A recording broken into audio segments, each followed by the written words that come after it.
Hey everybody, it's time for another piece of ash. This is my weekly show where we sit and talk. I take questions from the mailbag and we chat about what's going on in wargaming. This episode's going to be a little bit different. I usually talk about something that's on my mind, and I guess this is still that.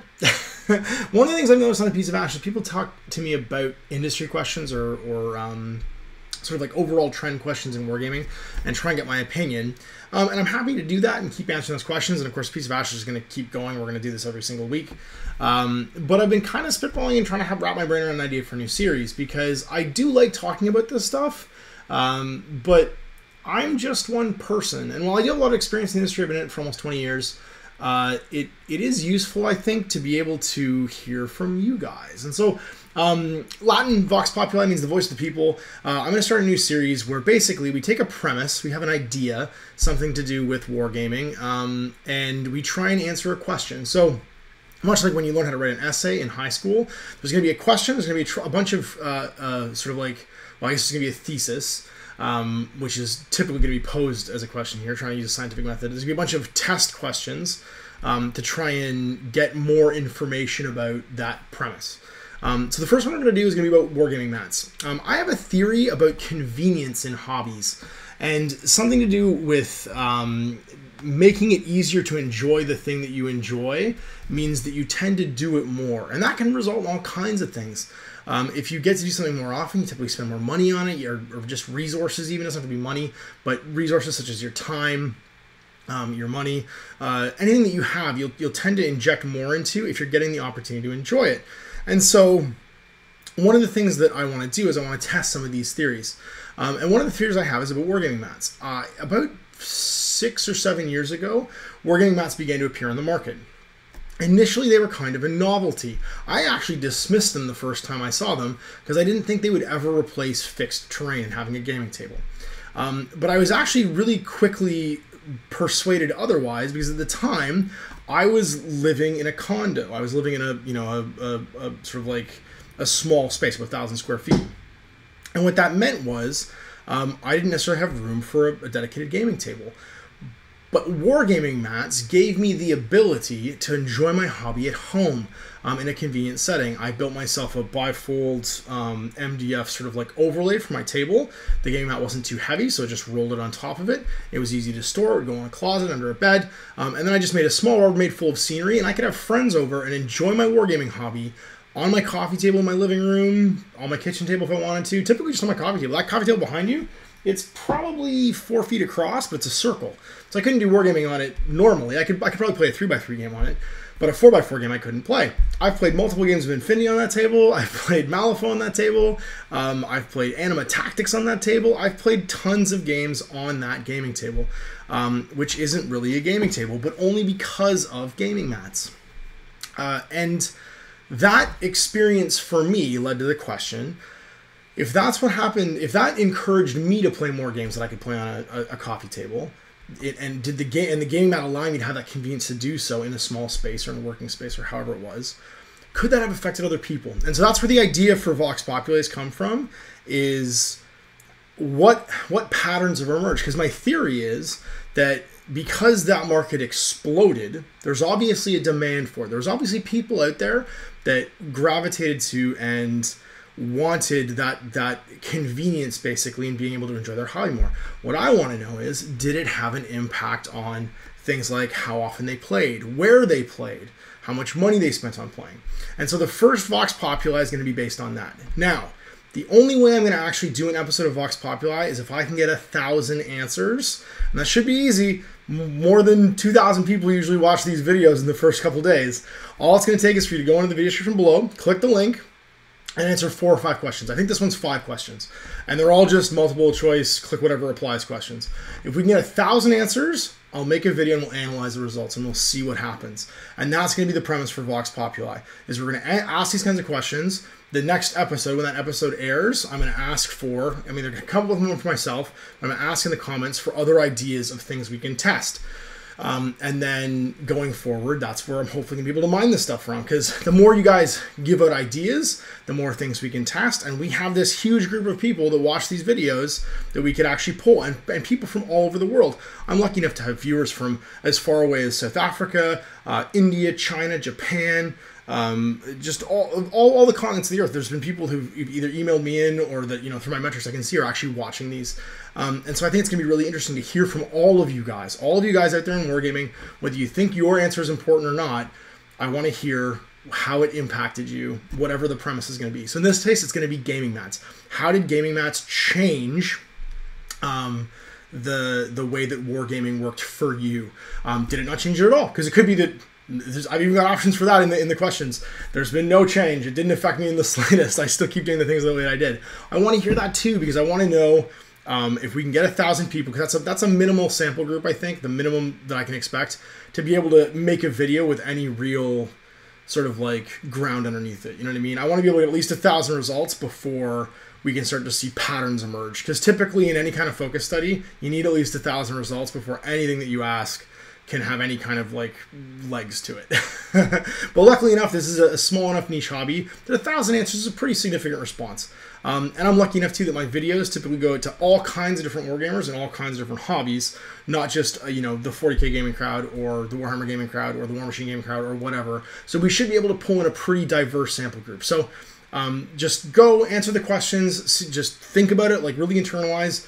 Don't try and give the answer that you want the answers to be.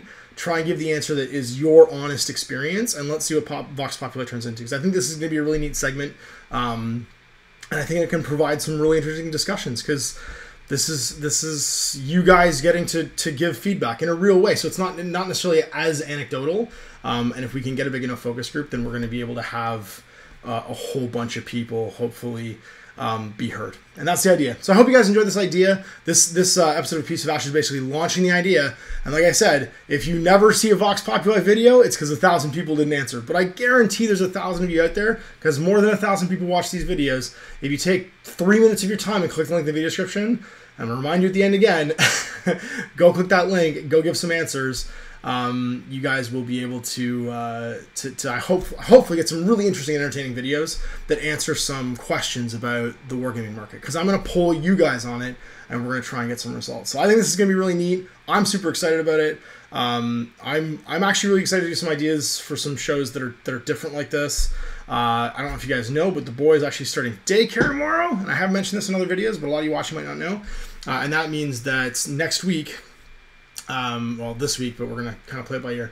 But next week, I'm actually going to have some days during the week free to be in the studio building things for projects, which is going to be great because I don't have to do them every single time I'm like sitting at home. And also to do some of my daytime guests coming back in. So people like Jay Griffiths, who you guys love, who did all my This Is Not Test and Old West and Wrath of Kings, a lot of stuff with me. He and I typically have days off during the week now, so we'll be able to see each other then. And then my boys Jay and Chris from Loads of Wargaming Hobbies, they typically would come in on Fridays, so we'll be able to see them back more, even though Jay's about to have a baby and Chris just did have a baby, but they need breaks too. So Heather, Lori, come on, just let them come out. It'll be good for them, I promise. I'll send them back saner and more rested than I got them. Yeah, and so it's going to be really exciting. And then this kind of thing I can do too. I am researching internet connections too for the studio, because I do want to be able to do some live streaming of games. One of the things I want to be able to do in the upcoming year is be able to offer more content to my patrons, and things like live streaming a game maybe every week from the studio, or even just live streaming things like unboxings from the studio for my patrons. I think is just going to give a little bit back to them, and just having this free time now that I can play with. It's dangerous when I get free time because I get crazy ideas, but hopefully this free time turns into cool content you guys get to enjoy. And that's it. So today we're hanging out with my patrons. You guys are going to see this video after the actual like live show is done. So in the future, so you should be able to just go click that link right now and just keep listening to me talk and go answer those questions real fast. And we're going to jump in and say hi to everybody, and then we're going to get on to the mailbag and taking questions from the chat. So here's here. Michael Zazchek's here. Anthony Lee's here. Randy St. Denis here. Tim Berry's here. All saying hi. Shout out who else is here. There's like 9 people watching right now for my patrons, because we've just started, so like they don't get the notifications that fast, unfortunately. And they all have lives and jobs and are all over the world. More people are hopping on right now. So yeah, shout out and say hey. Anthony Lee's saying, as primarily a club player, gaming mats have upped the immersion level for our games. Before we were playing on bare plywood tables. It's a big deal.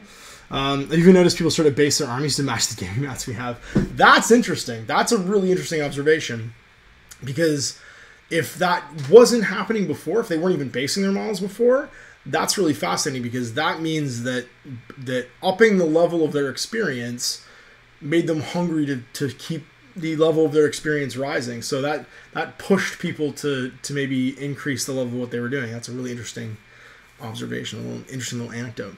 So I'm going to jump in the mailbag, and we're going to take some questions from last week.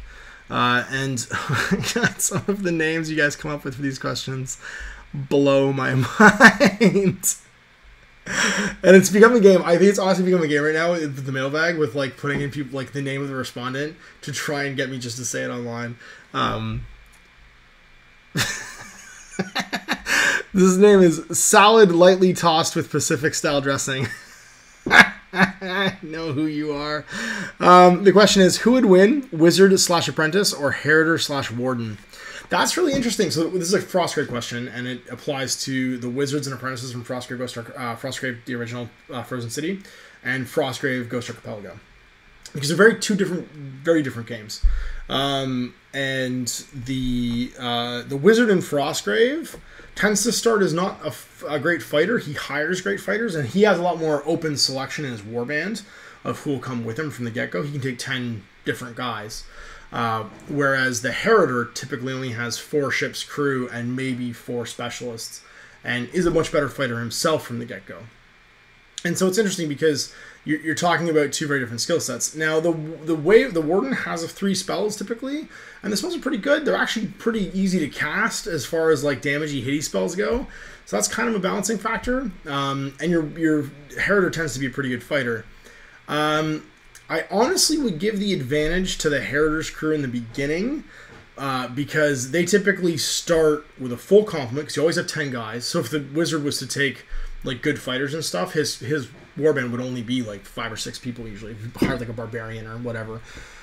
Whereas the Heriter's crew is always just going to have Goombas in it. And Goombas, as we've seen in many Frostgrave games, just roll high the game. If you roll well, you can kill. Like, the smallest Goomba can stab a barbarian to death. It's very Robert E. Howard, where the most mighty fighter can just get laid low by a rock or a sling or something.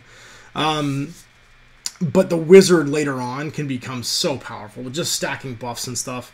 And the Wizard's spell list can be it can do such crazy things that I think it would depend. I would say low level, the Warden definitely has it, because he just starts off flat better with more guys. And it's easier for his Warden to cast spells than it is for the Wizard and the Apprentice. But like once you get to like level 10 or 20, I'm pretty sure the Wizard and the Apprentice will just blow him away. Because the Wizard can like juice himself up to being so powerful as a fighter with like 2 or 3 spells. You guys saw Red. Red was just off the chain. She killed everything she ever saw. I should mention what I'm working on right now, actually, because I'm going to build some stuff while we chat. I'm going to build my Arcane Tempest Gun Mage. I played my first game of the Company of Iron yesterday, and it was a blast. It was absolutely the game I've been waiting for War Machine, and it's got me literally. I think this Gun Mage Captain Adept has been in a box probably for 5 years. And the rest of the Signar army that used to be with him, I probably gave to Owen at some point, because I forgot about him, or he already had one, and that's why he was still sitting in a box. He's the only Signar miniature I still own. I'm going to try and steal a Charger off of Owen at some point. Not a Charger, the Sentinel, the one with the shield and the minigun. And that's going to help me to bring... So he's 5 points. So he's going to take my 20-point starter set army from the game to 25 points, which is pretty cool. And the Sentinel, I can then drop 1 killer if I want, and take this, and 2 of the Storm Gunners, and take a Sentinel. He's only 8 points. And have a Warjack in there too, which is going to be super neat. So I'm pretty jazzed about it. You guys can watch the Let's Play right now. It actually just went live this morning on my channel. Privateer Pressing's pretty hype, but they just actually like retweeted it and shared it to all their networks too. And it was a ton of fun. The armies in it are super fun. The game itself is really robust. Like, you don't just get like... One of the things that I found with War Machine, which I wasn't sure how it was going to translate into a skirmish game, is stuff dies really fast in War Machine. Because it's a peace trading game, right? It's a game about trying to get like advantage in a zone and stuff, and so you tend to kill things really quickly. But they injected a skirmish game injury system where guys are knocked down, injured, or dead. And so everything dies a lot slower than you think it would, regardless if it has hitboxes and stuff. And the command hand just felt great. It felt very like I could influence my turn, and I you know, if I wanted something cool to happen during a turn, I could make it happen. The tactics all felt in theme. The mission was fun. We went right till turn 5. I'm not going to spoil it if you haven't watched the video. But it's got me jazzed. And I only had to paint 10 models. And you wouldn't have to paint 10. Like, this is like, 10 models is like a big warband, right? Like, when you see the army that Nathan took, he took 9 models, along with 2 heroes. And he had a bunch of, like, blightedness from his legion. And neither side felt overwhelming, and both sides felt relatively balanced. Nothing works the same as in War Machine, so like, if you start making a bunch of assumptions from War Machine, it is not the same game. It uses all the same models, but it is not actually the same game. So don't watch the game and apply logic from War Machine to the game. It's not just a mod of War Machine, it's a whole new game. Ranged combat works differently, being knocked down works differently, like everything works differently, and I'm pretty jazzed about it. Like, I can see myself playing this a bunch of times, just like building little crews of dudes that I wanted to play. It's very much like the sort of like kill team, Heralds of Ruin kill team sort of like style game where you just take the dudes you like, you make a warband out of them, and you go and accomplish little special missions. So I really hope it takes off, because I would love to see little modules and add-ons for this where you get new missions, or you get like a little campaign system, apart from just like playing through the missions and stuff. To like get like maybe bonus cards for your guys, like little skills or abilities or feats and stuff. And so yeah, so I'm hoping it does well, because I'm really super jazzed about it. I think it's gonna be really, really cool. Let's see what the chat's talking about real fast before I jump back to the mailbag.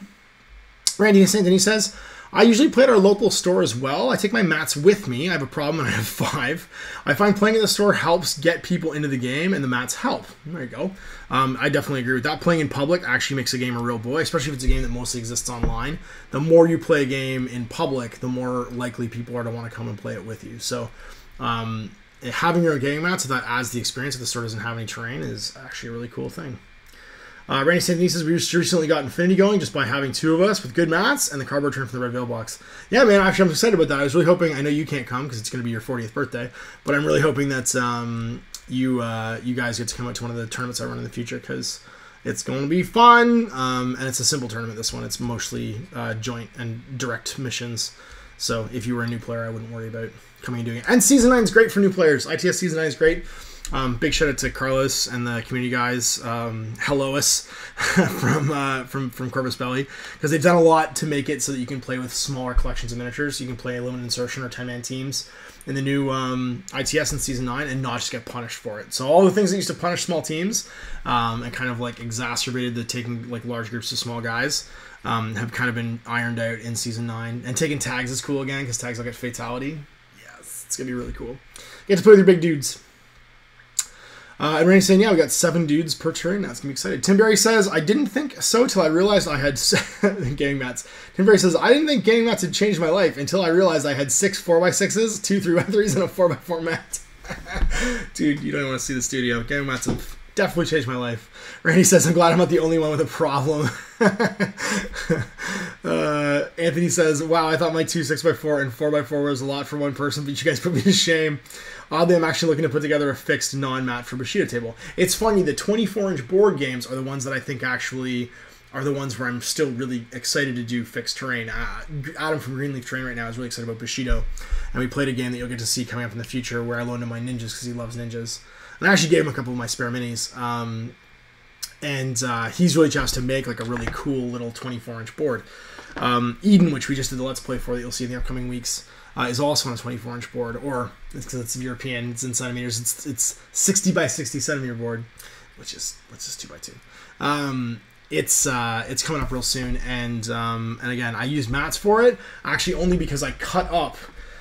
Because I got the double-sided version of the Fallout Zone mat from GameMat.eu, the Fallout Zone mat I had, which was actually one of the first gaming mats in 6x4 that I ever owned, I actually cut the end off of to make it into a 4x4 mat so that I could use it for Dark Age and take it to a tournament. And that left me with a 2x4 section, which I cut into 2 2x2 mats to use for Eden. So I actually have 2x2 mats for Eden, only because I basically cannibalized one of my 6x4 mats. But if you have a 6x4 mat, Ant, that you're not using, maybe cut the end off it and make 2 Bushido mats. if you want a quick answer, like if you have a 6x4 mat that you're not using all the time, or you more often use it for 4x4, it's just a thought. It's easy to get a couple of Bushido tables out of a 6x4 mat and still have a 4x4 mat. Just use, I used, when I cut my neoprene mats, I used, what is it, dressmaking shears, so like fabric shears, because they're super sharp and they're super big. And what I did was I just took it, flipped it to the neoprene side, and I actually used a Sharpie to draw a line across it, and then I just sheared it really slowly with the super sharp shears, and I had no problems. The one thing I will recommend if you do cut up a gaming mat, get a lighter and just run it real fast along the cut edge, and what that's going to do is it's going to melt and seal the neoprene to the fabric on that side. It didn't burn, it didn't cause me any problems because I did it real fast, but it just kind of like, it welded the edge so that there was no like fraying and nothing, none of the fabric came apart. Like you would do if you had like a piece of string coming off your shirt. I don't know. Maybe it's a my dad thing. He used to teach me how to like fix like loose threads basically with a lighter to like. You have to be careful, of course, with what you're using, but if you can melt it together, it'll be fine. Tim Berry says my local store has 8 tables with mats that are 3x4. 8 tables with mats front line and 3 to 4 without. So you have 12 tables in your store and 8 of them have mats on them. That's interesting. Anthony said, "Cut my mats," and then made a face. Yeah. Well, hey, look, I'm not saying do it. I'm saying I did, and it worked fine, and you could do it. It's just an idea. What's the next one? Let's go back to some new questions. Potatoes Gonna Potates says, who's gonna give it to you? Well, the answer is obviously X, as the answer was always X. Brian asks, does your wife watch all your videos? Does she play any games with you? So I don't think my wife watches any of my videos because she's too busy. There's some guy who just yells on YouTube that she loves. I can't remember his name. He's kind of like I guess he looks a little bit like me. Like he's like a dark-haired dude. He's obviously a lot younger than I am and therefore better looking, less like ruggedly handsome and more just handsome. Or weather-beaten might be the way you describe me. And he just yells about stuff, like current events and things. She is always just watching him on her phone and howling. She loves that guy. I don't know who he is. It's, I don't know, her internet boyfriend. Her, whatever the male version of YouTube waifu is. She loves that dude. But she doesn't play games with me typically. Wargaming. That's not a hobby we share. We do share a few other hobbies, though. We love board games. We play board games a lot. One of my best memories from like the last year, actually, is my wife and I sitting around the campfire at the Pinery with my kids this past summer, and watching or playing Ticket to Ride on our iPads. Because you can, when you play most of the Euro games on your iPads, if you have those apps, you can sync them together, and then we just sat there playing Ticket to Ride. And we must have played like 10 games. We basically played Ticket to Ride until our iPads died, and we had to go find a place to charge them. And just sat around the campfire and did it while the kids slept. Well, the kids didn't sleep. While my daughter slept, and my son would occasionally be heard walking around in the tent, and we would yell, "Go to bed!" And he would go, "Okay!" And then you would hear him like pound around in there a little bit more until he finally collapsed. So, yeah, I know. We play board games together. We love traveling together. Yeah, our hobbies tend, like, we have lots of hobbies we share outside of wargaming, but wargaming is kind of my hobby, just like she has her hobbies too that are not wargaming.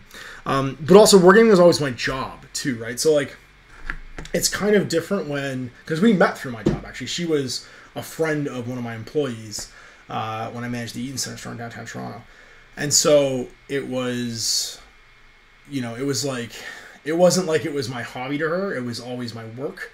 And so it wasn't something we had to share because like I didn't share her job, like we'd have to do that together, and I would come home from work and not necessarily do a lot of my hobbying.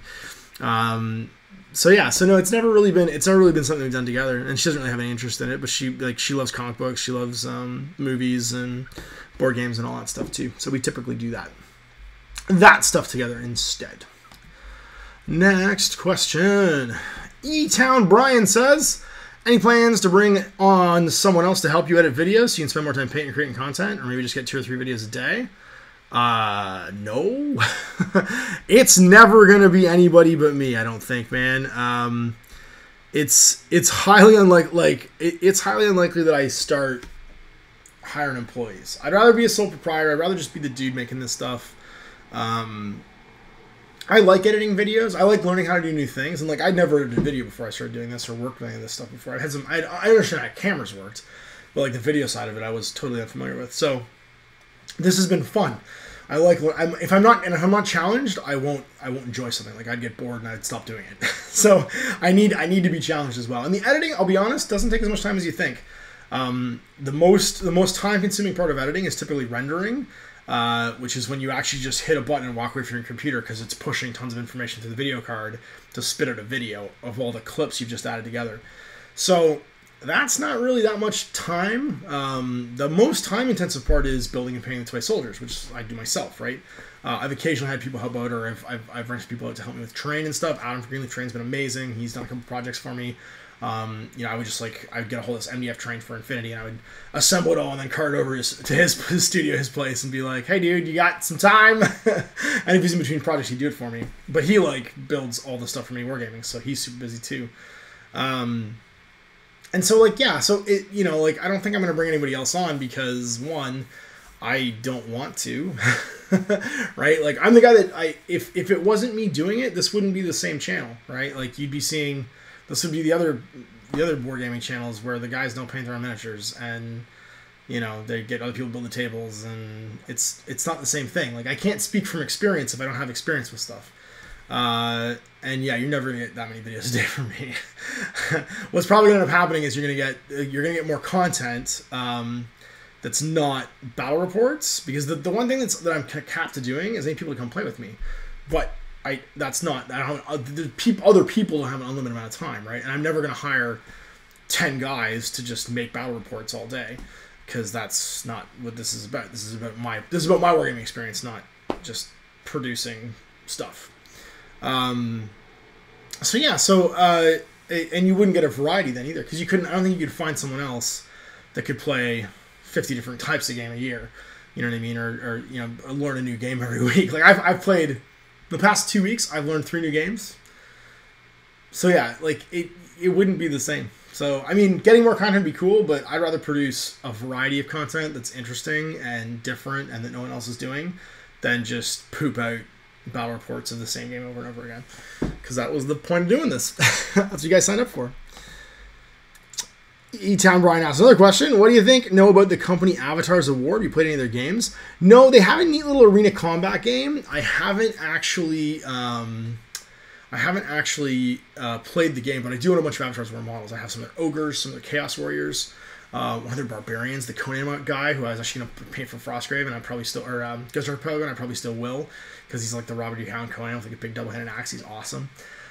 But I haven't played their game. I know they have a little skirmish game. I can't remember what it's called. Arena something of combats or death thingy thing. But no, I haven't played it myself, so I don't have any experience with it, but they're great miniatures. Just classic fantasy style sculpting. It's Warhammer fantasy style sculpting, basically, is what it is. Which is a thing that doesn't exist anymore, because we're in the Age of Sigmar now. But still looks super cool. So let's go back to the mailbag. And Celius 8 Elias 8. I think it's just supposed to be bookends on Elias. I'm just going to call you Elias from now on. Hey Ash, you frequently play against people who've got pretty amazingly painted armies. Could you add a segment at the end of some of your videos that showcase their models? If you want to see showcases of models, typically when somebody comes with a beautiful army, what I do is I take stills of it instead, and those are always on my Facebook page. So if you look through all my photo galleries on my Facebook page, my pages page, there are tons of pictures of beautifully painted armies. I'll be honest, you don't really get a great look at miniatures through a camera. No matter how good it is, when you're trying to do a macro function and get right up close, you're not going to be able to see it as well as if I do stills and stuff of it. So if there's an army that you liked that's been on one of my videos, typically you're going to find it showcased there, because I never miss an opportunity to take super cool pictures. Check my Instagram too, because very often, because Instagram lets you actually upload more than one picture at a time now, as like a gallery. There's a lot of those on there too, and you'll see a little top thing in the top right corner on Instagram. If it's a gallery and there's more than one photo, it's like a little like little layered squares, and just flip through them there. So like recently, Chris Salmon's really cool Inquisition armies up there, which you're gonna see I think actually this week. His Death Watch fight my Necrons. His Death Watch is gorgeous. I took lots of photos of Adam's Lamentor's army that you'll see in the future. I take lots of, if I paint a new army too, I typically paint lots of photos and put them up there too. So like my Eden stuff has photos up there. I took some photos of my Signar stuff. Lots of works in progress too. So you're never going to really get a good look at stuff, honestly, through a camera. Or sorry, through video. You're going to get a better shot of it. The only time you get a good shot of it through video is if I mount the camera and then get, like, you'll see people do, like, rotate and do 360s. They put a spinner up. It's usually one of those little light-covered ones. I think did I still have it? No, Mike took it back, because Mike had one that was sitting in the studio for a long time, and I used it a couple times, but it was a little, like, light-powered, it was a solar-powered, like almost like a display spinner. You usually put them in, like, display cabinets, like display watches or jewelry or something like that, and we use it for 360s, but you can't really do that when someone's coming to play a game with you, because you don't have time to take everything down and put it back up to do, like, a 360 like that. So yeah, check my Facebook page. You'll see stills usually. Children of the Corn Red. Oh, great. The tournament tends to divide players into the false dichotomy of competitive versus casual. How do you make a multi-round event more appealing to players who think a tournament sounds too hardcore? I think you're right. I think it's just the nomenclature. I think it's just the word you're using. When people hear tournament, they think Bloodsport. They think Van Damme. They think Sweep the Leg. They think Cobra Kai. You know, like, it gets really like it's an aggressive sounding word. Tournament is an aggressive sounding word. It has aggressive connotations. I think we feel that way too, just because of especially in North America. If we're raised in a sports culture, you know, if you played hockey or soccer or whatever, if you go to a tournament, it's a grueling affair usually, right? There's not a lot of fun tournaments that you go to. I mean, they can be fun, but at the same time, like, you're working for something. That's why, actually, I think the term weekender became really popular, especially in Warhammer World. They tend to do what they call weekenders, which would still almost be a tournament, but it was more about celebrating. It was more about getting people together that had a common interest. We all enjoyed the same thing, and then we all enjoy it together. And there might be some kind of scoring or pairing or whatever, but it's not really a tournament. Campaign weekends, another one that I've heard. We used to do campaign weekends at Warhammer World. There was the famous Dark Stars one, which is a very ancient one, where, like, it wasn't a tournament because you played... What was the first one? The first Dark Stars was really neat because you had to write a 40k army list, and it was a 200-point combat patrol, a 500-point legal, like, army, like a patrol-sized army, and then a 250-point combat patrol, a 500-point army, and a 1,000-point army. And you had to play 3 different games, but then the 3 army lists had to legally add together to make a 750-point army at the end. And you played 4 games over the weekend, and they escalated. So you played a combat patrol first, then you played a 500-point game, then you played a 1,000-point game, and then you played a 750-point game at the end. It might have actually been 1,500, then 1,750. And it was super neat because, like, you played these 4 games over the course of the weekend, and then each game was themed to tell a story. So, like, the patrol mission was like an infiltration mission, and the heroes from your previous games would show up, you know what I mean, later on in each upcoming game. And so I think it's just a matter of branding, like you said. Like, if you want to do something non-competitive, then you just need a better word for it. Weekender's a great word. It's a really popular word right now too. I've been using invitational a lot. Invitational is what I'm going to be calling the thing that we do at the Geekery. So I'm planning out my January one, because I don't think we're going to be able to do in November. November's super busy. There was some days free, but, like, personally myself, like, there's, like, November's the time leading up to Christmas. The kids are in school. There's just all kinds of stuff happening in November. So for me to sneak away for a Saturday and run an event for people is not really going to be viable. But January it should be able to be. And I have some ideas. I'm going to actually do a Company of Iron thing. I want to do a Guild Ball thing and a Company of Iron thing, I think, for, like, a weekender. Because I'm excited about those games. And it's the Geekery is basically, it's a bar, right, an eatery, with, like, this awesome, like, theme, right? So you can play 8-bit video games, and there's Lego and buckets on the table. Like, you can just go and enjoy all this stuff that you enjoy. And it's a great venue for things like that. But yeah, I know I kind of had to use, like, a non-competitive kind of word for tournament. Because we ran a tournament for Dark Age, but I call it invitational because we're just trying to make it sound different. So I think you're right. Just use a different word. And yes, invitational does need the players need to be invited, because I would just invite players. But it's again, I'm not calling it a tournament, right? So the idea was, Anthony, that I'm inviting, and Anthony just said, doesn't invitational imply players need to be invited? It does, and they were. So I didn't necessarily just invite anybody to come out to it. I invited people that I knew wouldn't necessarily come out to a tournament, and I kind of promised them it was going to be fun. So, like, if I do a Guild Ball one, we're not doing clocks. We're going to do the preseason casual format for it, which is just 6-man teams, and you play for 2 hours. And if nobody's won clearly after 2 hours, then neither one wins. Like, there's just no winner. We'll give everybody a draw. So you have to actually, like, so there's no sandbagging. Because I don't think clocks provide a relaxed, fun, positive playing a game in a bar experience. And I wouldn't want to do that. So the people that I invite to play Guild Ball wouldn't necessarily be people that would show up to a Guild Ball tournament. And then I would also want everything to be painted. So I would invite people that I knew would only play with painted miniatures. So it's for the GMG stuff, it's more about getting like people together that might not get together a bunch and do it. So I think Invitational works in that regard. But again, it's a word that isn't tournament, because that word would scare off, I think, the people that I would want to have come to it. So I'm calling it something else. Matt Ligori says, hey, I actually made it for one of these new time slot shows. Woohoo! Awesome. What else we got in the mailbag?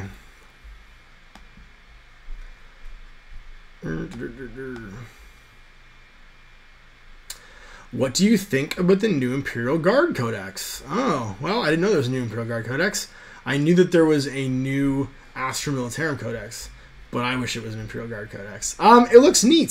So it looks like what they're doing, and this is a 40k question, so I'm answering this to 40k players. Is it looks like what they're doing is they're trying to not necessarily change too much from the index books. So I don't think they want to invalidate books that they sold everybody 4 months ago, because that might be bad. But then tweak things. And it looks like the tweaks are being done through special rules rather than through like stats and points changes and stuff like that. And one of the things I'm really happy about, because you've heard me talk about this before, you actually heard Owen talk about this before, probably too, on Game with the Cooler, is our preferred method of balancing isn't to take things that are good and make them worse. It's to take things that are not necessarily being used all the time, so they may be suboptimal or not being played with a bunch, or that people perceive as being bad, and make them better. I like balancing through addition, not through subtraction. And not too much addition, but like a measured amount of addition where you make things interesting and different. Infinity has been fantastic for this, for taking units that you might discount because they're not necessarily as interesting, and either letting you play with them in new ways, which then makes them interesting through things like their sectorial lists, or through adding special skills like things like fire team skills or Harris skills or whatever. And then slight stat or equipment tweaks, like just adding one or two things. So for instance, the Leman Russ Battle Tank, what they've done is they've changed grinding advance to allow it to be, if the vehicle only moves half its speed or less, the turret can fire twice. And that's so cool. That changes that unit from being somewhat unreliable, because the turret gun only firing a single die, there's no curve on a single d6, whereas on 2d6 the curve adds up to 7, which means that you can reliably hope to get 7 shots out of that tank at that point, provided it moves a certain distance. And there's no point increase, it doesn't change anything about how the tank operated up to this point, so it's all exactly the same, plus it gets X if you do Y. And that's really smart game design in my opinion, because what it does is it just gets those models off the shelf and being played with again. And then they tweaked most other things through stratagems. The only thing I can think that was tweaked drastically was conscripts, and that was tweaked to be, they reduced the maximum unit size, and then they made it so that it's unreliable for getting access to orders, so it doesn't necessarily shoot. It's not necessarily the scariest thing in the game anymore. I think that was a wise move, because it didn't make a lot of sense, and I think it was just actually a result of not anticipating how far people were willing to go to spam stuff in 40k, or that they would buy so many models. So yeah, no, I think that the new book looks really great from a design point of view. I'm excited about it. I hope they do more stuff like that, add stratagems, or just tweak special rules a little bit, not to take things that were bad and make them, or good that would make them bad, but to take things people weren't necessarily taking because there might be better choices, and just nudge them up a little bit so that people look at them and go, oh, that's kind of cool again. That looks like it's really neat. And that hopefully carries forward. Whoever worked on that book, hopefully that's a message right in the design studio right now, where they get to take a hard look at stuff and not try and make it so that something you're enjoying you get less enjoyment from, because that's what nerfing does. Nerfing means that you're really enjoying using something and it's really cool and it's really neat, but then they pop your balloon, right? And that's not good game design in my point of view.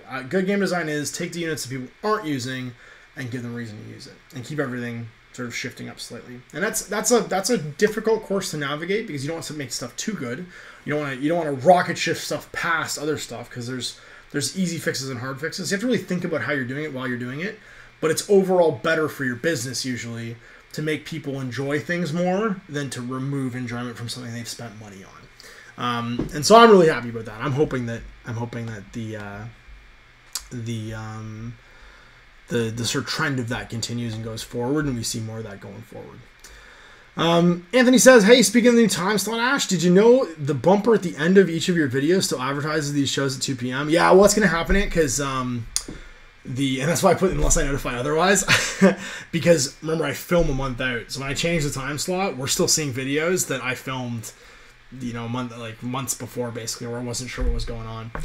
So I need to refilm that whole thing, and it's still going to be probably another month or so before that cycles out and the new bumper at the end cycles in. So luckily, most of you guys know, and I do all my best to do it through social media. And I was smart enough to know that no plan survives contact with my life, and I put the proviso of unless I notify otherwise in there. So I did warn you, things don't necessarily go to plan. So hopefully it'll get sorted soon. But like I said, because I have a backlog of stuff, it gets to cycle out before new stuff shows up. I'd love to see similar things happen with 1,000 Suns as far as the 40k things. Yes, I think that anything that right now that people aren't super excited to use, I'm hoping gets just a little nudge, just a little tweak so they come off the shelf and people use them more. I think that it's good business philosophy for people to be able to enjoy their products. And when you're looking at changing things, always look at changing what you currently have that you sell on your shelf that people aren't buying because they don't enjoy it as much. Not necessarily removing the enjoyment of people's stuff from other things. And let's jump back to the mailbag. Real fast and see what the what's is. What do you think of the new Grimkin? Well, I haven't gotten a chance to play them yet. The cool thing about Company of Iron is I'm actually need to play some stuff because I only have a random hodgepodge of things, and actually I'm probably need to play against them first because Jay Griffiths has actually been painting Grimkin. I love the aesthetic of like the craziness of the models, the just like general rules. Having played against them once now with JP. They seem super fun, but the cool thing about Company of Iron is I do have a box of like the little crow guys, and I have the Lasher Tongue War Beast, and that could just be an army. Like I could just put those things together basically and play a game. And that's probably I'll probably be looking at either that or the Retribution of Sire because I have some Retribution guys too, as my first like foray into another army once I play through the first 6 scenarios. I'm gonna try and take my Signar through the 6 initial scenarios. I'm going to paint the Gun Mage Captain, so I'm going to do 25 for my next game. And then we'll keep going and seeing how the game goes from there. And it'll probably be like when I play Path to Glory, and I start a new army after I finish the last Path to Glory. So you'll see the Stormcast, when we get through the Stormcast games of Path to Glory, we're going to probably start a new one. It's going to be fun. It's going to be fun. Next question. What did you think of Eden? Well, as you guys have seen in the last week or so, the social media feeds I have been full of pictures of me painting up Eden. I've been painting the ISC, which is the International Science Committee, and the Convoy, and they've been a lot of fun. It's been really neat to play. It's a very different game. It plays, how can I put it? It plays a lot more like a game like Confrontation than a lot of current games do. Your unit selection is very free, but everyone's a character, so you can only get one of each guy. The mission structure is really interesting. It's kind of got a Malifaux mission structure where you actually bid your mission out. So you get to play either one of your unique missions for your faction, or there's a mix of 10 or 15 generic missions that you can play too. And it's asymmetrical. You're not playing for the same mission as your opponent. Some missions can be secret, some are revealed, what you're trying to do.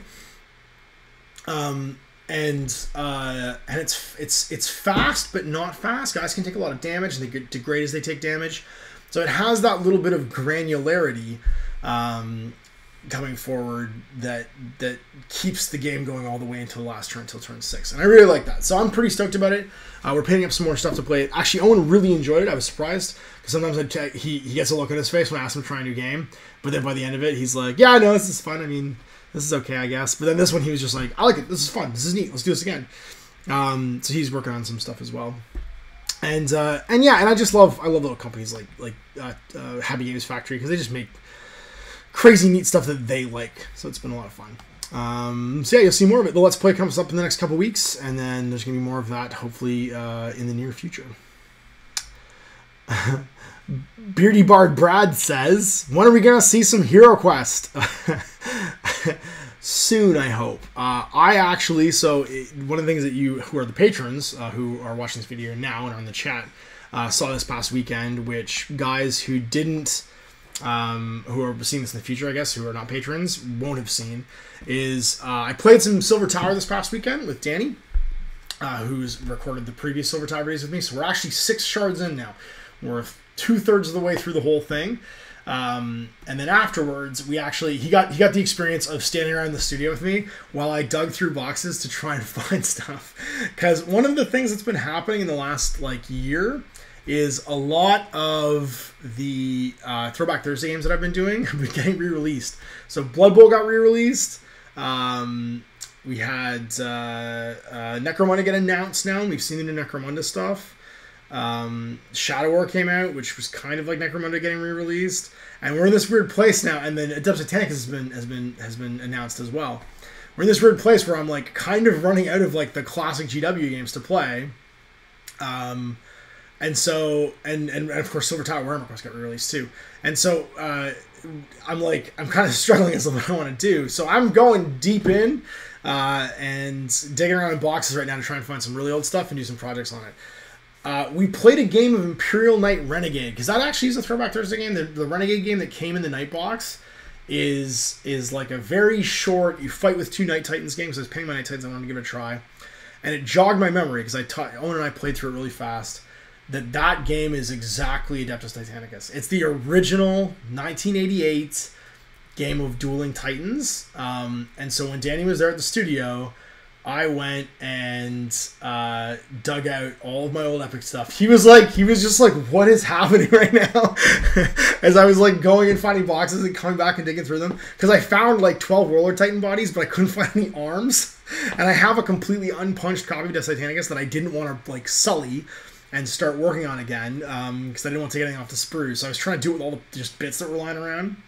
So right now, there are 7 Warlord Titans sitting in Simple Green, with enough arms for them. I don't quite have enough arms, because the problem was some arms from Adeptus Titanicus were really useful in 40k, and in Rogue Trader were bits that there weren't any bits for.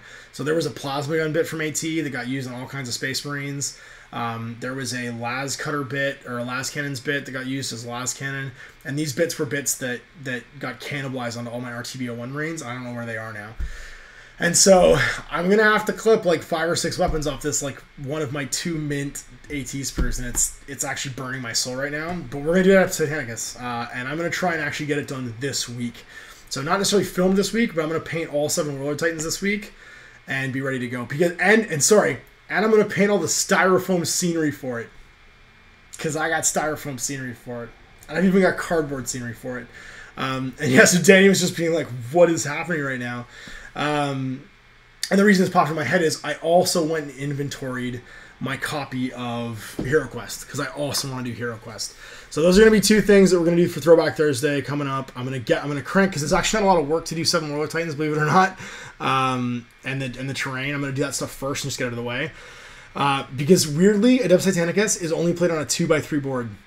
That's the official board size for that game in the rulebook for AT, because I went through the rulebook and as I do, because Danny was like, what is happening right now? And I was like, well, this is how I start a project, is I find the rulebook, I find what I need for the first couple missions, and then I start digging. And that was what I was doing. I was digging through all these old boxes of stuff that I have. And so let me just grab the list here. It's literally in my notes on my phone of what so I went to my Hero Quest box, and I started inventorying it, because it, again, got pillaged by young stupid Ash, and I found all kinds of crazy stuff in my Hero Quest box. There was a note, there was one note in my Hero Quest that appears to be some kind of battle plan that me and my friends wrote for a water balloon fight. I'm not even kidding. It's it looks like some kind of manifesto. There's a drawing of my neighborhood and positions we could take to ambush the other kids in the neighborhood, and there was something wrong with me when I was a kid, because it's really in depth. And I vaguely remember this water balloon fight, and we had water guns and who was gonna be carrying what. It got stick of truth real. Let me just tell you. And then, yeah, and so of course my HeroQuest copy got cut up for all kinds of different, like, projects and stuff when I was a kid, right? So there's not every piece in it. So I'm missing from my HeroQuest box. I have everything else. 3 of the Orcs, 2 of the Famirs, the Chaos Warlock, unfortunately, the wizard dude who's like one of the big baddies, both zombies, and 2 goblins. And then I don't have the cardboard bottom for the tomb. I'm missing the bookcase's card, so like the card thing for the bookcase, and I'm missing the weapon rack. And that's it. I have a complete copy of HeroQuest otherwise. And those are my 2 Throwback Thursday projects, and I'm going to try... This is another thing. Now that I have this like free time during the week, I can probably do the build project for Adept Satanicus. I can probably do in 2 days. It'll be 1 day to get it all assembled, primed, whatever, another day to paint it all. And then HeroQuest would probably be the week. It's just get it all together, get it all cleaned, get it all sprayed, get it all painted. I can probably do it in a week. I can probably crush the whole thing out in a week. And then we can start filming. And I have 2 more Throwback Thursday games, and those are great games because we can mine those forever. Because there's 6 missions in the Adept Satanicus book to play. I'll pre-build. I'm going to pre-build the Titans that are on the cards for that one. And then HeroQuest has the entire... We'll do the whole adventure book for HeroQuest. Because what would be great was with HeroQuest, I can bring lots of people in. Oh, I can get some of his board game buddies and like whoever. Like there's no needs to bring anything. I can just get whoever, and like invite them in. And we can drink some beer and play some HeroQuest, have a good time. So, but I gotta scrounge right now. So actually, an awesome dude named Stig has messaged me on my Facebook page. I'm gonna send him that list when I'm done here, because he had some spares lying around. And if any of you guys have any of that stuff in your bits box from like a destroyed copy of HeroQuest or just as extras if you're a collector, let me know, because I'm going to try and just get those stuff pulled together so I can do HeroQuest. And weirdly, I don't have any of the expansions anymore. I don't know if I threw the boxes out, but I do randomly have a couple of the miniatures. So I have like 2 of like the Frost Trolls and the Frost Goblins from the Barbarian expansion pack. I don't know, but I'm going to try and do it because like this is... We're going to go way, way back now, and I think there's some value in showing that off, especially showing off Adept Satanicus before the new version comes out, so people can just see how different it was and how influential it was, too. It's actually really influential on other games that GW's made in the like since then, with like the order system and stuff like that, too. Yeah, no, it's going to be interesting. Randy Anthony says you should be getting a kickback for bringing these games back. You're responsible for me spending many dollars on Mordheim and buying a mat specifically for it. And Matt says, yeah, I don't believe there was a section on the survey that asks how many mats did you buy after seeing Ash show them off. That's not what it's about. That's not what the survey's about. The survey's about other things. The survey's about you guys and the wargaming market, not about me. So yeah, no, it's gonna be interesting. I'm really stoked for HeroQuest though, because I have a lot of like having played through Warhammer Quest now. Silver Tower, and loving that. Actually, I was actually super humbled. The guy that wrote it actually dropped me a message on my Facebook page after we did the first 3 episodes, just to talk about like his design philosophy and how excited he was that I picked up on the fighting fantasy thing and that kind of stuff. And I really hope he does these next ones and gets to watch them too. But the HeroQuest was so influential in so many games. And was such a great it's such a great experience in and of itself. I'm really hoping people enjoy that because there's never been anything like it since it came out. It is a one of a kind game. I mean, there's been tons of games that have been dungeon crawlers and tried to replicate that experience, but HeroQuest for its time was something really special, and I think it actually really stands up. I mean, you guys, and just even the component quality really stands up. Like it's a beautiful bunch of miniatures in a miniature game. For being like just flat cast 2-part miniatures, it's a really cool thing.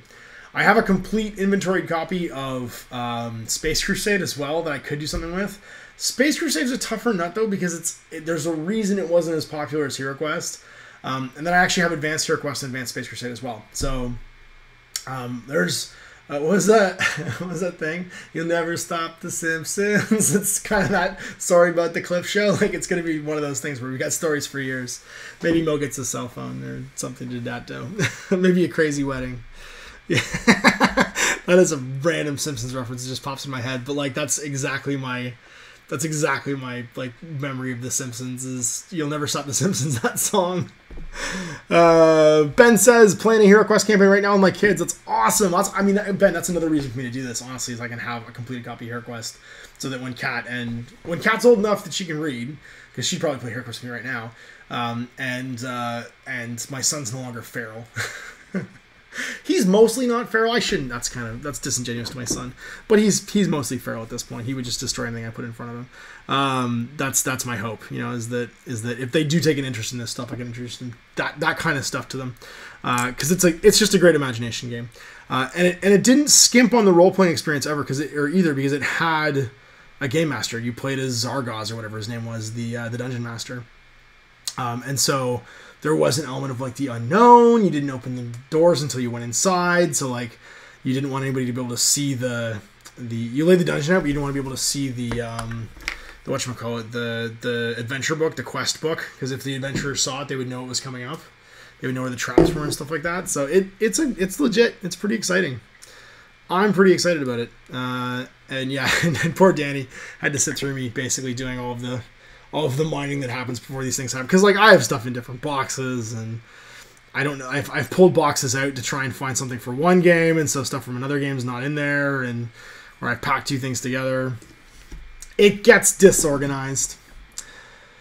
Ben says the old Hero Quest was just complicated enough for them. The old Warhammer Quest didn't quite click with them. Yeah, and I've got that too. I have a complete copy of Quest I can paint up as well. Having now done Silver Tower, I think Silver Tower is great because it introduces the modern concept of that to people, and then we can just go right back to the beginning. But Hero Quest is it's such a great mix. Once you get the dwarf with the crossbow to disarm all the traps, because it's super important. The right mix of role playing, and the 3D stuff from miniatures. What's next? So I gotta go back to my Survey Monkey bucket and to find another question. Pano on the Go asks, what do you think of ITS Season 9?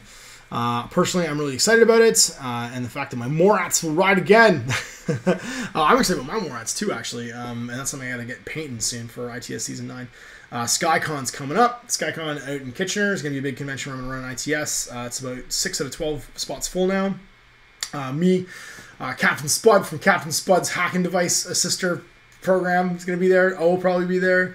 It's going to be a lot of fun. We're going to do another little tournament. There's 12 spots. It's a first year for this convention, so we're going to keep the tournament relatively simple, and I think Season 9, as I said this earlier, Season 9 I think really helps out if you've never been to an ITS event before, to make it a little bit more accessible. It doesn't punish you to take small groups, which means if you only have like a starter set or a starter box and a couple models that you got it onto it, you're going to do okay. You're not going to have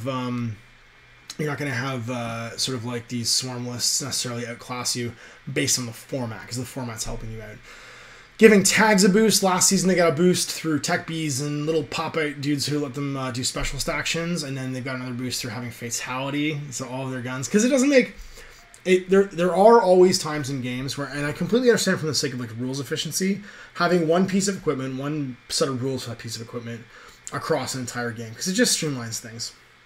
40k did that for years, where a heavy bolter was a heavy bolter, a bolter was a bolter, and even in different armies, orcs and space marines, a bolt gun was a bolt gun. They would have bolt guns. They didn't have shooters, they had bolt guns. They didn't have big shooters, they had heavy bolters.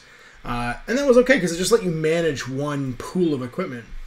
But when you look at the difference between HMG on a tag and an HMG on a human being, and one is literally 12 feet across, right? One is two human body lengths across, and the other one is being held by a guy and is maybe like 3 feet long.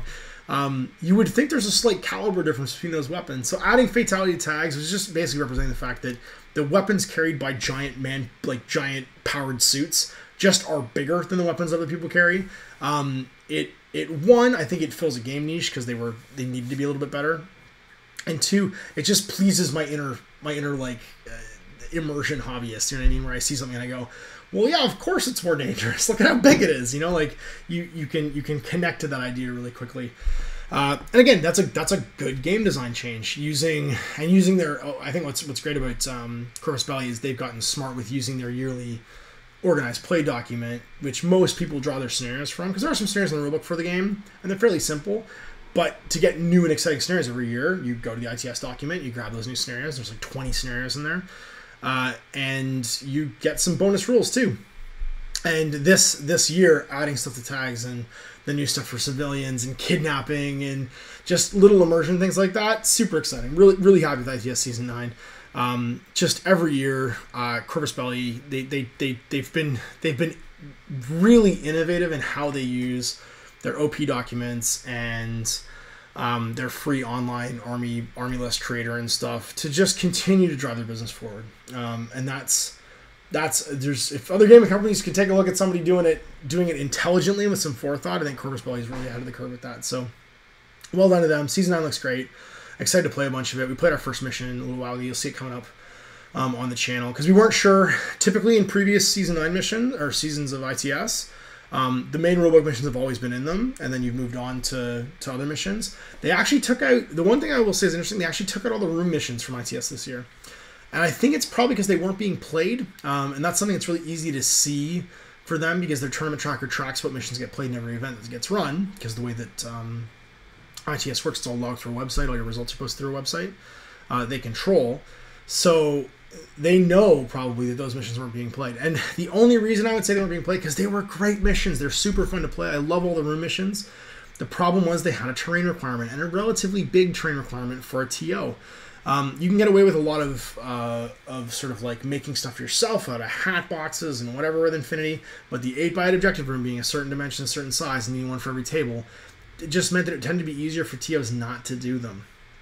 And it's a shame because they were some of the most fun missions, but they've been pulled from Season 9 so that they weren't just basically taking up space and new missions could fit. And I understand why that happened. I don't think it's a bad thing that happened, but one of the previous missions that we just filmed, Sales Game you'll see, that I think last week or the week before, was we filmed a room mission because we assumed all of the missions from the rulebook were going to stay in ITS, and that one's gone. So it was interesting to see that the room missions got pulled out because they are fantastic missions. And I'm a bit sad to see them go, but I think that overall the changes in Season 9, it's gonna be a great season. It's gonna be a great season for ITS.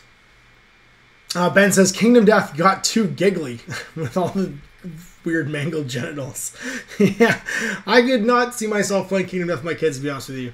It seems to be like one where I wouldn't want to play a miniature game with my kids where my wife might walk by while we're playing it and be like, "What are you showing them?" I feel like that's just a poor idea. My kids might be a little too young for Kingdom Death, which is an interesting question to ask yourself about a miniature game. My kids might be too young to play with these toy soldiers. Might be a question I wouldn't want to ask myself. So yeah, I'm super excited about Season 9. Let's jump back in and take another question from the bucket. I keep going back to the chat just to make sure it doesn't get away from me. I'm so used to making the chat like flying by, and I've missed 1,000 questions because there's like 200 people watching. When I do it with the patrons, I'm like, there's only like 12 or 15 people watching, but it's not so crazy. It doesn't go as far as I think it's going to. Next up, the Gilead asks, have you seen the Dark Tower movie? I know that you like Stephen King's series. What did you think of it? I did not see it yet.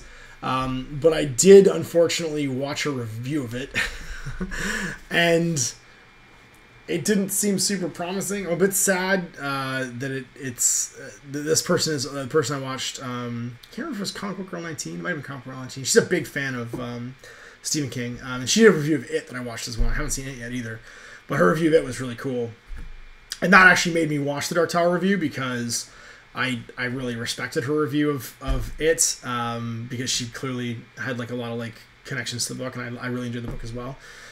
And actually, I really enjoyed the miniseries for it too, just because like Tim Curry is the creepiest clown ever. He's just the creepiest human being ever. I love Tim Curry. I just wish he was in everything. He's amazing. But yeah, I know the Dark Tower one. She gave some opinions I didn't want to hear. Just about how it's a sequel, yes, it's a sequel or a prequel. It's happening at some point after the books happen, so you don't have to, you don't find yourself wishing for the books because it's not the books. But her observations were that she wished that it was Roland in the movie. Not that it wasn't Roland from the books in the movie, but that the character acted like Roland in the movie. Or in the books, and that there was a level of like composure that I guess wasn't in the movie. Because the thing with Roland is he's Clint Eastwood. Literally, he's a Sergio Leone movie. If you ever read about the Dark Tower and King writing the Dark Tower, is in the back of his mind, he sees Clint Eastwood as this character.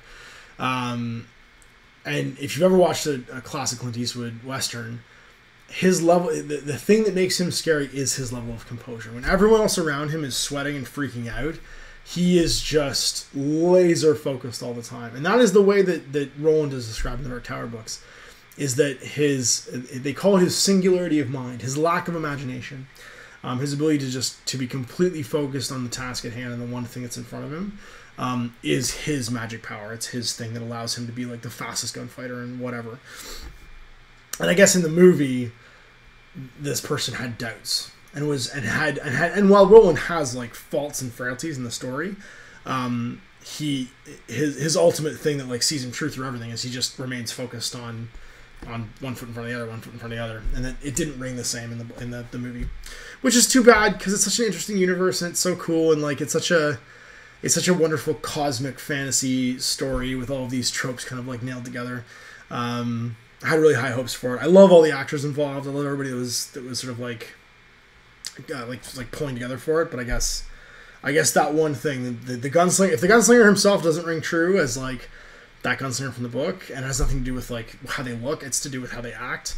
That was her opinion, was that they didn't feel like it was him. Didn't feel like he always was in control of every situation, which he typically, in the books, that was his whole thing, is that everyone else is falling apart around him and he's just moving forward like a shark.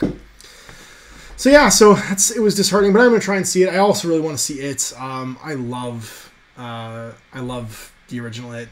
As full of faults as it was. And I'm really excited about this one because it's such a great story. I've heard that it's going to be the first of two. And I'm excited about that too because like my wife and I need to take a weekend together and go and see a movie because we haven't seen a movie in a long time. And we're kind of like, we're up in the air between It and Mother. And there's like a whole slew of like good horror movies that have come out recently. And my wife and I both love horror movies.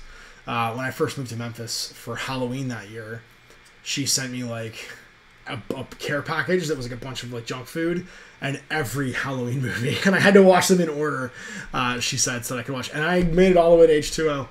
So bad. Halloween H2O is so bad. And apparently there's a new Halloween movie coming out. Jamie Lee Curtis has just signed on for another one.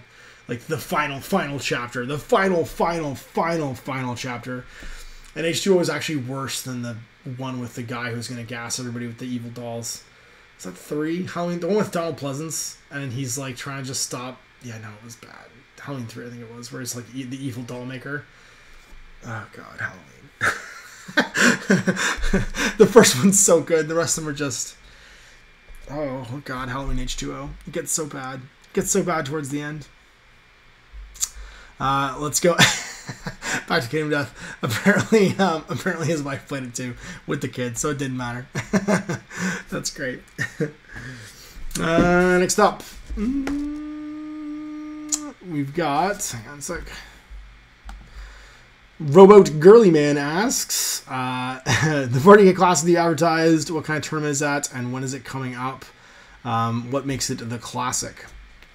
So, we called it the 40K Classic actually when we first did one, because I had an idea for doing a 40K tournament during 7th edition where you played classic style GW missions. So a lot of GW missions in the older versions of 40K were asymmetrical. Things like attacker defender missions or bomb missions or whatever, where there's a story basically in the mission and you're setting up for some kind of asymmetrical thing.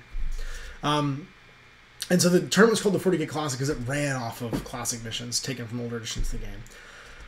The new Eternal War missions are pretty much those missions. So in the rulebook, a lot of the missions are more take and hold, story-driven style missions, and so that wasn't really necessary this time around. It's 2-day events, Saturday singles, and there's a doubles tournament on Sunday, and it's just still called the 40K Classic because you can call it that, I guess, like Coke Classic. The name sounds cool, so that's why. Jay just got in a whole bunch of actual swag and stuff for it too, which is going to be pretty cool. It's on the 14th and 15th. I'll be there on the 14th, live streaming my games for the channel, so stay tuned. I believe it's 10 a.m. Eastern Standard Time it's going to start off, so you'll be able to see the first stream start. And we're going to do each round. You get to watch me play. Watch me embarrass myself at 40K with my knights, which should be fun. And I am taking the knights with some... I just built my gun mage, but I'm going to try and build one of these tonight. And get the rest of them built this week. I got to build 3 more of these guys for my list. And it's a super heavy detachment and a Super detachment, and a spearhead detachment. And the spearhead detachment is guard. These guys. So yeah, no, I'm stoked. It's gonna be fun. But the idea was that it was like a classic event. Chris just got a bunch of swag for it. Like I said, so he had a bunch more custom gauges and stuff made. So there's a 40K style custom gauge, which is all of the typical measurements for 40K. So I think it's 8 by 6 by 3-inch move by 2-inch pylon.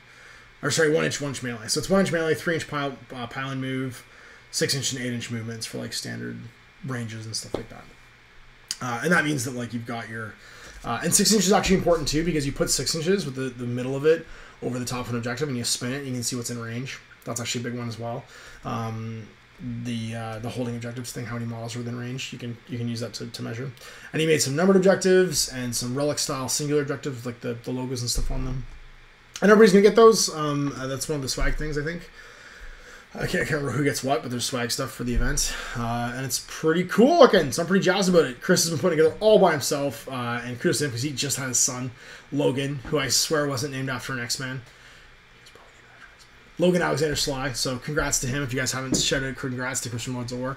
And Jay's about to have a baby too in like a couple months. Lori's pretty far along, so the boys who run most of the big tournaments in the Oakville area have been pretty busy, but it's still getting stuff done. So 2 more weeks and Chris is doing it all himself. Yeah, Ben just said they're doing another Halloween. They are. Jamie Lee Curtis just signed on for it. I mentioned that earlier. And it's going to be bad, I'm sure. There has not really been a good Halloween since Halloween 2. Actually, you know what? That's a lie. I didn't mind the Rob Zombie one. The Rob Zombie one was pretty cool. I haven't liked all of his horror movies. I didn't like the Lords of Salem. It wasn't that great, but the Devil's Rejects was fantastic. I loved his Chainsaw Massacre. I loved his Halloween. What was the other one I didn't like? I think I liked the rest of them. Devil's Rejects was good. Yeah, he's done some good movies and some not so good movies, but he's had a few good ones. His Halloween was actually pretty good. I really enjoyed that one. It was not the worst Halloween movie by far. That's still the one with Donald Pleasance and the dolls. Although I'm sure someone's gonna say that's their favorite Halloween movie because it's so completely awfully bad that, you know, it's the kind of movie that people would be like, oh, this is the best. I love this movie. Mostly because it's so terribly awfully bad. So we're about 5 minutes from 2 o'clock, so we're going to start wrapping up soon because we have to go get the girl from school. And that means that I need to go and get ready to go take the girl to school and take down all this equipment. So yeah, so reminder, we'll wrap this up by talking about the new show, Vox Populi. If you guys just watched this and you haven't had a chance to click the link below and go take the survey, it's like 5 questions, take 3 minutes of your time, and when we get to 1,000 answers, I will do the first episode of Vox Populi where we get some answers. I'm going to keep pushing stuff on social media and stuff too, just try and get to the end and keep you guys updated on how many answers we have. If every person that watches this video, when it goes live, goes and clicks the link, and gives an answer, we're going to get a good sample group. We get over 1,000. If we can get well over 1,000, I'm hoping we get like 5,000 or 2,000 or 3,000. I'm hoping just everybody who watches this video, so I usually get about 3,000 views after the first week on these things, just goes and clicks it. We have a really decent sample size. We can make some really interesting observations about how gaming mats have affected people in wargaming.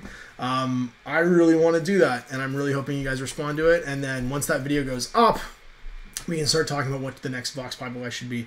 I've already got some ideas percolating in my head, but trends in wargaming, I think it's such an interesting topic, and instead of us getting anecdotes, let's try and get some answers and take some sample questions. I think it's going to be really, really cool. So, yeah, no, I think it's going to be really... I think it's gonna be really neat. So we'll do the video as soon as we get to 1,000 at least. I'm hoping that I don't look at it for like the next 3 days, and when I go and check it, it's at like 3,000. Just I know you guys can do it, and hopefully if you find this video, if me sitting and talking to my people in the chat, my viewers in the chat is interesting enough that like 3,000 people watch it, then getting another video just by spending 3 minutes going and clicking some answers and giving some opinions. And everybody on the internet loves giving opinions. We'll get you another video so you can watch another thing. We can talk about and actually give ourselves hopefully some answers. So we'll see how it goes. So we're just about done. I think this is going to be it. I'm going to say big thank you to my patrons who are all in the chat here right now. Big thank you to the patrons that couldn't make it to the chat and were watching or asked a question in the mailbag because You guys make this possible. Yeah, I'm going to try and make more content for you guys in the future. So if you guys are thinking about becoming patrons in the future, there's going to be some more stuff in there for you. Especially because the next thing is if we can drive up the patronage a little bit more, I can afford to get a internet hookup, high-speed internet hookup at the studio. And that's what's going to be, I think the behind-the-scenes stuff at the studio is going to be what you guys get as patrons. It's going to be more sit-and chats, more unboxing videos. I do want to do more unboxing videos just for you guys, where you guys can chat with me while it's happening and stuff. And then just to be able to do it not on my cell phone, because it was super popular. You guys really enjoyed that unboxing video. Like, I was really shocked how a crappy video on my cell phone got more views than like 2 of the games that I posted last week. So yeah, so now I'm jazzed about that, and I hope you guys are jazzed about it too. And a big thanks, guys, for your support. So we'll see you in the future for more of this, and I hope you guys do go and take the survey for Vox Populi, because I'm excited to start a new series. Till then, I'm Ash. Have a good game.